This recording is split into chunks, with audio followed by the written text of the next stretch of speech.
ചിദംബരം സംവിധാനം ചെയ്ത് June 19-ന് release ചെയ്ത ബാലൻ ചിത്രത്തിന്റെ ആദ്യ ദിന world wide opening day collection report ഇപ്പോൾ പുറത്തുവന്നിരിക്കുകയാണ്. ചിത്രം ആദ്യ ദിനം വേൾഡ് വൈഡ് 3,26,00,000 രൂപയാണ് നേടിയത്. കേരളത്തിൽ നിന്നും 1,56,00,000 രൂപയും കർണാടകത്തിൽ നിന്നും 24,00,000 രൂപയും തമിഴ്നാട്ടിൽ നിന്നും 15,00,000 രൂപയും തെലുങ്കു സ്റ്റേറ്റിൽ നിന്നും 6,20,000 രൂപയും റെസ്റ്റ് ഓഫ് ഇന്ത്യയിൽ നിന്നും 3,20,000 രൂപയും ഓവർസീസിൽ നിന്നും 1,21,00,000 രൂപയുമാണ് ചിത്രം ആദ്യ ദിനം വേൾഡ് വൈഡ് കളക്ട് ചെയ്തത്.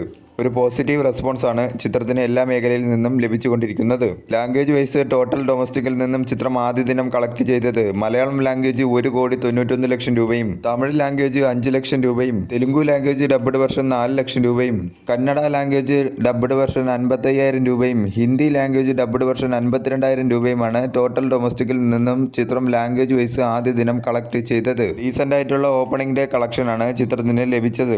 ചിത്രത്തിന് എല്ലാ മേഖലയിൽ നിന്നും പോസിറ്റീവ് റെസ്പോൺസ് ആയതുകൊണ്ട് തന്നെ വരും ദിവസങ്ങളിൽ മികച്ച രീതിയിലുള്ള കളക്ഷൻ തന്നെ ചിത്രത്തിൽ നിന്നും പ്രതീക്ഷിക്കാവുന്നതാണ്.